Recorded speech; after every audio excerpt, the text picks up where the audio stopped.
Title দেখা ডরায়েন না, এই টাইটেল দেওয়া ছাড়া উপায় ছিল না।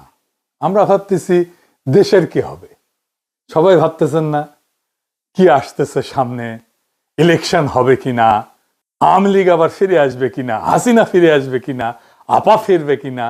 কিন্তু এর চাইতে জরুরি প্রশ্ন হইতেছে, আমি আপনি বেঁচে থাকবো তো, আমাদের সন্তানেরা বেঁচে থাকবে তো? হাসিনা তো আমাদের সন্তানদের পাখির মতো গুলি করে মারছে, কিন্তু আজকের সরকারও মারতেছে আমাদের আর আমাদের সন্তানদের। তবে ধীরে আসেন একটু বিস্তারিত বুঝে দেখি।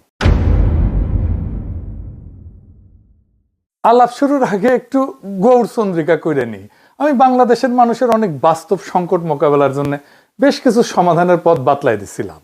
চাইলে প্রফেসর ইউনূসের সরকার অনেকগুলোই বাস্তবায়ন করতে পারত, করে নাই। আজকে আমি এমন একটা ইস্যু নিয়ে কথা বলবো যার ভুক্তভোগী আমরা সবাই, আমি আপনি সবাই। আর এই সমস্যা আমাদের স্বাস্থ্য, আমাদের জীবনী শক্তি, আমাদের জাতির প্রোডাক্টিভিটি, উৎপাদনশীলতা একেবারে নিঃশেষ করে দিচ্ছে। আমরা যেন একবারে দাঁড়াইতে না পারি সেই ব্যবস্থা করতেছে। কি এটা? এটা হইতেছে বিষাক্ত খাদ্য। শুধু মানুষের খাদ্য না, পশু প্রাণীর খাদ্যও বিষাক্ত। আর সেইগুলো শেষ পর্যন্ত আমাদের শরীরে ঢুকতেছে। বাংলাদেশে যে পরিমাণে খাবারে ভেজাল, সেটা সম্ভবত পৃথিবীর শীর্ষে। কোন খাবারে ভেজাল নাই? দুধ বলেন, শাকসবজি বলেন, ফল, মশলা, আচার, আইসক্রিম, মাছ, কোনটা না? প্রত্যেক দিন আমরা নিজেরা বিষ খাই, সন্তানদের মুখে বিষ তুলে দিই। রেস্টুরেন্টে যে রান্না হয় সেটাও পচা। বাংলাদেশ সম্ভবত একমাত্র দেশ যে দেশে 5 স্টার হোটেলে খাইলেও পেট খারাপ হয়। ব্যানে ভ্যানে করছি না। একবার শেরাটন হোটেলে খাইছিলাম 2006 সালে, আমার নিজের টাকায় না, আমারও তো টাকা নাই শেরাটন হোটেলে খাওয়ার মতো। অফিসের বস ফ্রান্স থেকে আসছিল, ও খিলাইছিল। ওরে বাপ, রাত থেকে বমি আর পাতলা পায়খানা একেবারে ডাইরেক্ট হয়ে গেছিল। হাসপাতালে ভর্তি হইতে হয়েছিল, তার সাথে জ্বর। যাই হোক, কারো কোনো ভ্রুক্ষেপ আছে? এই যে খাবার দাবারের যে অবস্থা, আমরা যে বিষ খাইতেছি, কারো কোনো ভ্রুক্ষেপ নাই। নিরাপদ খাদ্য, এটা পাওয়া যায় মানুষের মৌলিক মানবাধিকার, এটাও মনে হয় জানে না কেউ। অথচ বাংলাদেশের খাদ্যকে পরিপূর্ণভাবে নিরাপদ করে তোলা সম্ভব 2 থেকে 3 বছরের মধ্যে। আমি গ্যারান্টি দিব এটাই হবে। এখন কেমনে হবে আসেন সেটা বুঝে দেখি। আচ্ছা, আপনাদেরকে জানা আছে যে আমাদের কোন কোন সরকারি প্রতিষ্ঠান আর কতজন লোক এই যে নিরাপদ খাদ্য নিশ্চিত করার জন্য কাজ করে? আমরা পয়সা দিয়ে পালি সরকারি কর্মচারী, জানা নাই? আসেন সেটা দেখি। বাংলাদেশে নিরাপদ খাদ্য নিশ্চিত করার কাজে একাধিক প্রতিষ্ঠান যুক্ত আছে। এগুলো খণ্ডিতভাবে কাজ করে, আপনি কল্পনাও করতে পারবেন না যে কত লোক কাজ করে। তাও আপনি যেই তিমিরে ছিলেন সেই তিমিরেই থাকতেছেন। আসেন এক এক কইরা দেখি। বাংলাদেশ নিরাপদ খাদ্য কর্তৃপক্ষ, BFSA, এদের কাজ হইতেছে স্বাস্থ্যসম্মত খাদ্য নিশ্চিত করার জন্য বাংলাদেশে প্রতিষ্ঠিত মূল এবং সবচেয়ে গুরুত্বপূর্ণ সংস্থা হচ্ছে এটা। এরা খাদ্য উৎপাদন দেখে, প্রক্রিয়াকরণ দেখে, আমদানি দেখে, বিপণনের প্রত্যেকটা স্তরে খাদ্যের মান পর্যবেক্ষণ এবং নিয়ন্ত্রণ করে। এটা বিভিন্ন সংস্থার কার্যক্রম সমন্বয়কারী বা আমব্রেলা বডি হিসেবে কাজ করে। অনুমোদিত লোকবল 365 জন। 2 নাম্বার, জাতীয় ভোক্তা অধিকার সংরক্ষণ অধিদপ্তর, DNCRP। আপনারা দেখেন যে মাঝে মাঝে ম্যাজিস্ট্রেট যায় দোকানে দোকানে, এটা হচ্ছে এই ভোক্তা অধিকার সংরক্ষণ অধিদপ্তর থেকে। এরা সরাসরি খাদ্যে ভেজাল বা অনিরাপদ উৎপাদনের ব্যবহার রোধে কাজ করে। এই সংস্থায় বাজার অভিযান পরিচালনা করে এবং অস্বাস্থ্যকর এবং ভেজাল খাদ্য বিক্রির বিরুদ্ধে আইনানুগ ব্যবস্থা গ্রহণ করে। ভোক্তারা যদি অভিযোগ করে তার ভিত্তিতেও তারা তদন্ত করে, জরিমানা করে। এদের লোকবল অনুমোদিত 664 জন। 3 number, Bangladesh standards and testing institution, BSTI। Seal দেখেন না BSTI এর, এটা হইতেছে সেটা। বিভিন্ন খাদ্য পণ্যের মান নির্ধারণ করে এবং সেই মান অনুযায়ী পণ্য উৎপাদন হচ্ছে কিনা সেটা নিশ্চিত করে। তারা পণ্যের অনুকূলে BSTI এর একটা সিল দেয়, যা পণ্যটা নিরাপদ কিনা এইটার নিশ্চয়তা দেয়। খাদ্যে ভেজাল রোধ এবং সঠিক পরিমাণ নিশ্চিত করতে BSTI নিয়মিত ভ্রাম্যমাণ আদালত পরিচালনা করে। বর্তমানে এদের 664টা পদ আছে, আরো 1600 পদ এই সরকারি নিয়োগ দেবে, এটা পরিকল্পনা গ্রহণ করা হয়েছে। 4 নাম্বার, জনস্বাস্থ্য ইনস্টিটিউট, IPH। এইটা স্বাস্থ্য অধিদপ্তরের অধীনে থাকা জনস্বাস্থ্য রক্ষার জন্য একটা গুরুত্বপূর্ণ প্রতিষ্ঠান। এর অধীনেই আছে national food safety laboratory, NFSL। এই যে এটা খাদ্যের রাসায়নিক এবং মাইক্রোবায়োলজিক্যাল পরীক্ষা, অণুজীব পরীক্ষা, এটার মাধ্যমে গুণগত মান এবং নিরাপত্তা যাচাই করে। এইটা দেশের অন্যতম প্রধান খাদ্য পরীক্ষাগার। এইটার লোকবল আমি ঠিক খুঁজে পাই নাই, কিন্তু অনুমান করি এটা 100-র মতো হবে আর কি। 5 নাম্বার, বাংলাদেশ বিজ্ঞান এবং শিল্প গবেষণা পরিষদ, BCSIR, সায়েন্স ল্যাবরেটরিজ। এই প্রতিষ্ঠান মূলত একটা গবেষণা সংস্থা, কিন্তু এর অধীনে থাকা খাদ্য বিজ্ঞান প্রযুক্তি ইনস্টিটিউট আছে একটা, IFST।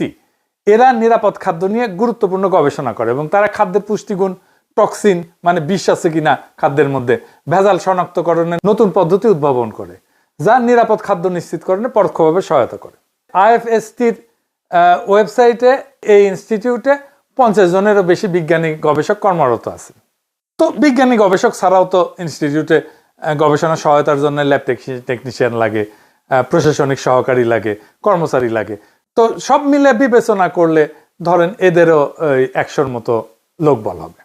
এই প্রতিষ্ঠানগুলো ছাড়াও স্বাস্থ্য অধিদপ্তরের স্যানিটারি ইন্সপেক্টর এবং সিটি কর্পোরেশন এবং পৌরসভার স্বাস্থ্য বিভাগ মাঠ পর্যায়ে রেস্তোরাঁ যারা খাবার বিক্রি করে এই সমস্ত প্রতিষ্ঠান পরিদর্শন করে নিরাপদ খাদ্য নিশ্চিত করে।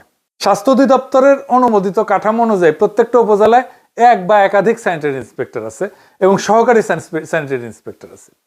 সেই হিসাবে সারা দেশে 495টা উপজেলায় এই সংখ্যা প্রায় 1000 থেকে 1200 জন।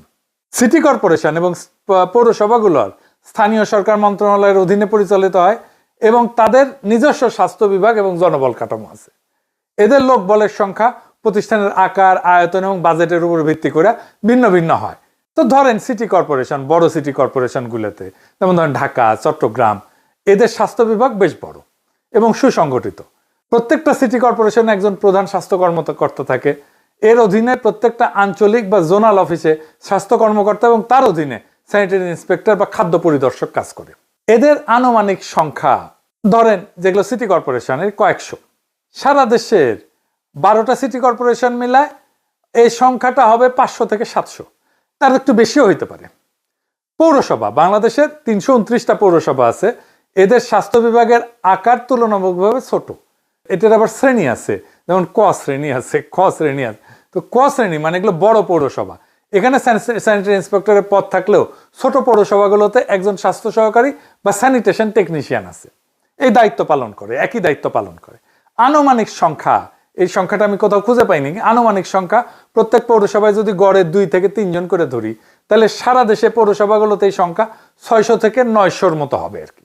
বিভিন্ন সরকারি সংস্থাগুলোর অনুমোদিত এবং আনুমানিক লোকবল যোগ করলে প্রায় 4500-এর মতো হয়। এবার বলেন 4500 লোক আপনার নিরাপদ খাদ্য নিশ্চিত করতে কাজ করতেছে, পারতেছে কি? পারতেছে না। কিছু পারতেছে? কিচ্ছু পারতেছে না। আচ্ছা, আমরা আশেপাশের কিছু পরিসংখ্যান দেখি, মানে ধরেন আশেপাশের দেশ, ধরেন ইন্ডিয়ারটাই দেখি। আসেন ইন্ডিয়ারটা একটু দেখি, আমরা মিলাই দেখবো বাংলাদেশের সাথে। ইন্ডিয়ায় ঠিক একই কাজ কতজন করে জানেন? 27500 জন। বাংলাদেশে জনসংখ্যা তো প্রায় 17 কোটি।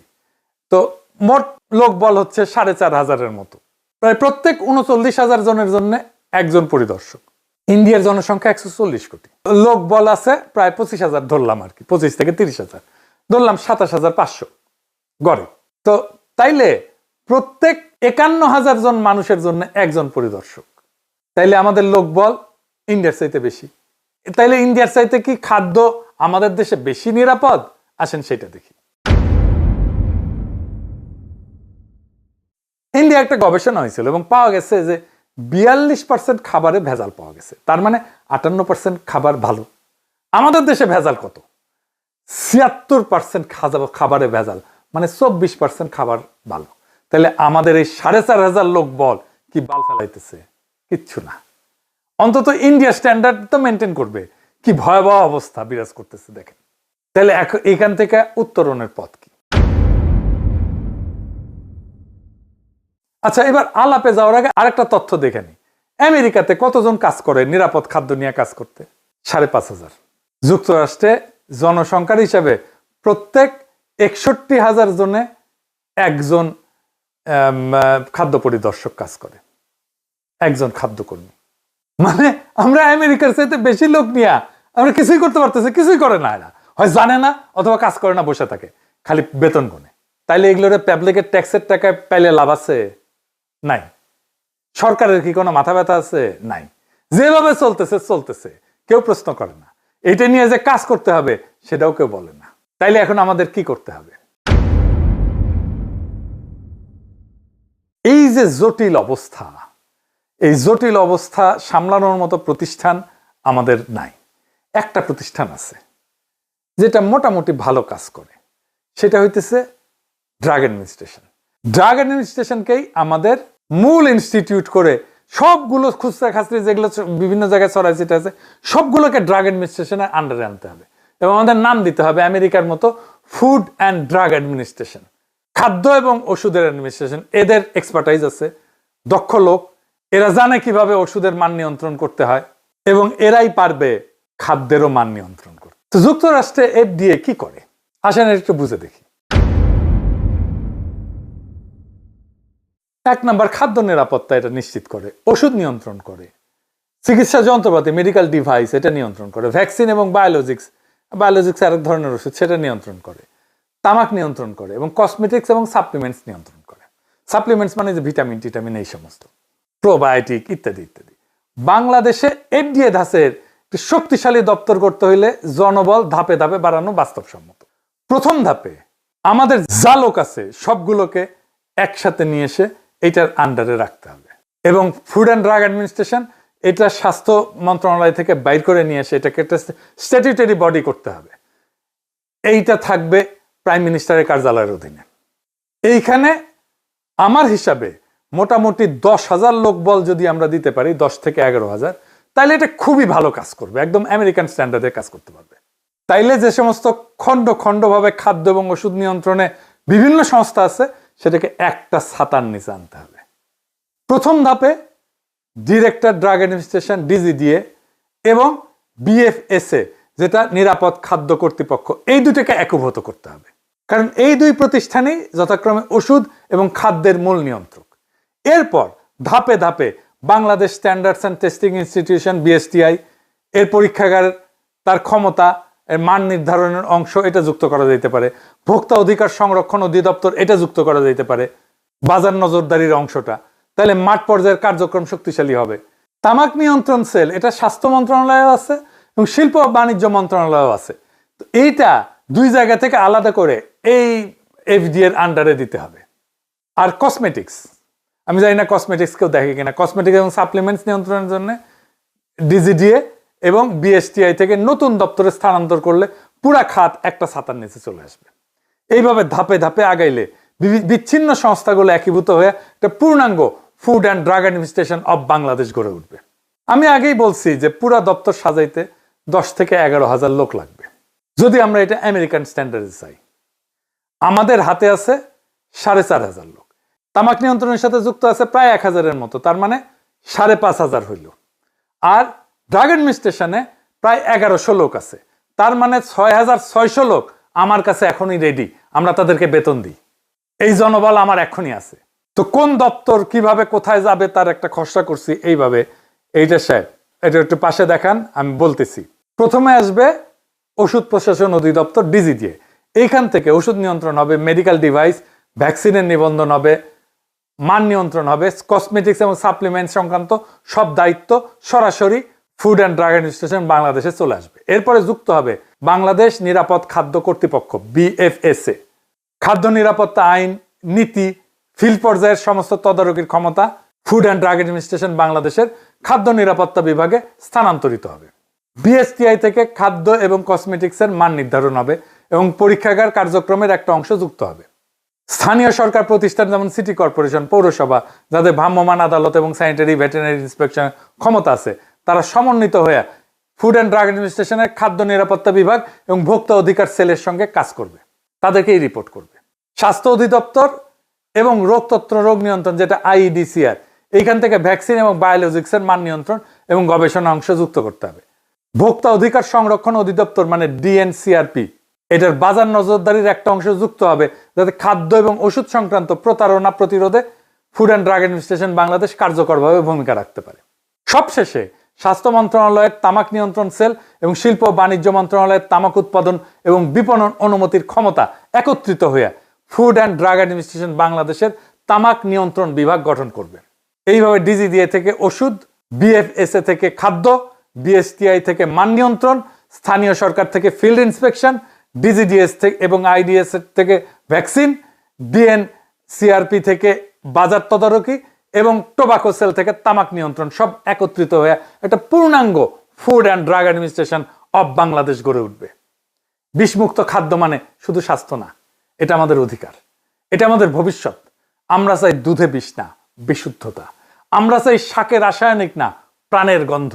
আমরা চাই রেস্টুরেন্টে ভোজ, হাসপাতালের শয্যা না। আজ সময় আসছে আমরা বলবো একসাথে, আমরা নিরাপদ খাদ্য চাই, এখনই চাই, আজই চাই। এই দাবিই আমাদের শক্তি, এই দাবিই আমাদের বাঁচার শপথ। যেদিন ভেজাল মুক্ত খাদ্য হবে সবার অধিকার, সেদিনই জন্ম নেবে একটা শক্তিশালী, সুস্থ, অদম্য বাংলাদেশ। ইনকিলাব জিন্দাবাদ।